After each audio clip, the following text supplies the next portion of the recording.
Hello viewers, आप सभी को मेरा प्यार भरा नमस्कार। मैं हूं doctor Suresh Jain, child specialist from Guwahati, Assam.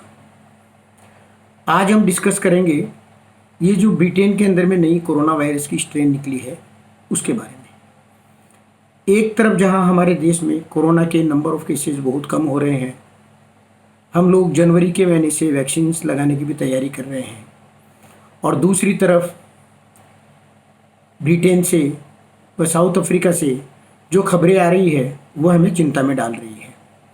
ये खबरें क्या हैं कि ब्रिटेन के अंदर में एक कोई नया कोरोना वायरस का स्ट्रेन निकला है। ब्रिटेन के अंदर में केसेस लगातार बढ़ रहे हैं और वहाँ पर लॉकडाउन भी कई जगह लगाया गया है। दूसरी कंट्रीज से आने और जाने वाली फ़्लाइट्स को भी बंद किया गया है। तो ये आखिर हमारे लिए कितना चिंताजनक है। देखिए, वैसे तो वायरस के अंदर में म्यूटेशंस होते ही रहते हैं। वायरस में बदलाव होना ये एक नेचुरल प्रोसेस है, लेकिन कई बार ये वायरस में जो बदलाव है, म्यूटेशंस है, ये वायरस को बहुत ज़्यादा प्रभावशाली भी बना सकते हैं। इस बार ये जो म्यूटेशन हुआ है, इसमें हम लोगों को पता चला है कि कोरोना वायरस में जो स्पाइक प्रोटीन होता है उसमें ये बदलाव आया है, और उससे उस कोरोना वायरस की जो इन्फेक्शन करने की जो कैपेसिटी है, इन्फेक्शियसनेस जो है, वह 70% बढ़ गई। इसका मतलब क्या हुआ कि नंबर ऑफ केसेस अब ज़्यादा आएंगे अगर ये वायरस पूरी तरह से सब जगह अगर फैल गया तो अब हमें क्या करना है, ये चीज़ देखनी है।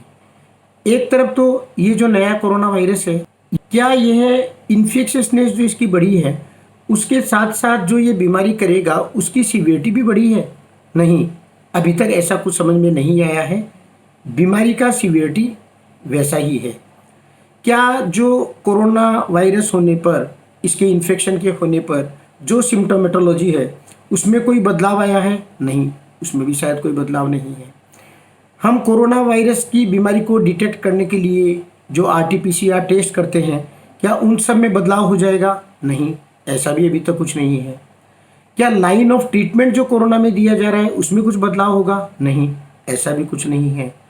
और सबसे अच्छी खबर तो ये है कि जो कोरोना वायरस के अगेंस्ट में वैक्सीन्स बनाई गई है या यूज हो रही है, अभी कई कंट्रीज के अंदर में शुरू कर दी गई है, इन कोरोना वायरस की वैक्सीन्स की एफिकेसी अभी भी उतनी ही रहेगी जितनी हम समझ रहे हैं इस नए कोरोना वायरस की स्ट्रेन के अगेंस्ट में भी। तो फ़र्क सिर्फ एक चीज़ का आया है कि कोरोना वायरस की जो इन्फेक्शियसनेस है, संक्रमण करने की क्षमता है, वो बढ़ गई है और नंबर ऑफ केसेस बहुत ज़्यादा हो सकते हैं। तो अब हमें क्या करना है? सीधा सा बात है कि जब तक कोरोना पेंडेमिक पूर्ण रूप से कंट्रोल में नहीं आ जाता, हमें कोरोना के बताए गए जो भी एटिकेट्स हैं, मास्क का व्यवहार करना, डिस्टेंसिंग को मेंटेन करना, सैनिटाइजेशन का ध्यान रखना, अपने मुंह को टच नहीं करना, क्राउड को अवॉइड करना, गैदरिंग्स को अवॉइड करना, क्लोज्ड स्पेसेस के अंदर में मीटिंग नहीं करना। अगर आप किसी दूसरे आदमी से मिलते हैं तो अपना मीटिंग टाइम को कम से कम रखना। अगर हम इतना पालन करके चलते हैं तो पुरानी कोरोना स्ट्रेन और नई कोरोना स्ट्रेन में हमारे लिए कम से कम कोई भी फर्क नहीं है। आशा करता हूँ कि इस बार का जो न्यू ईयर आएगा, हम लोग उस न्यू ईयर को एक नए ही तरीके से मनाएंगे और हम अपने आप को, अपने डियर्स एंड नियर्स को सुरक्षित रखेंगे। यही आप सबके लिए मैसेज है। आपको अगर ये वीडियो पसंद आया, आप लाइक करिए, शेयर करिए और मेरी इस चैनल को सब्सक्राइब जरूर करिए अगर अभी तक आपने नहीं किया है तो। Thank you very much.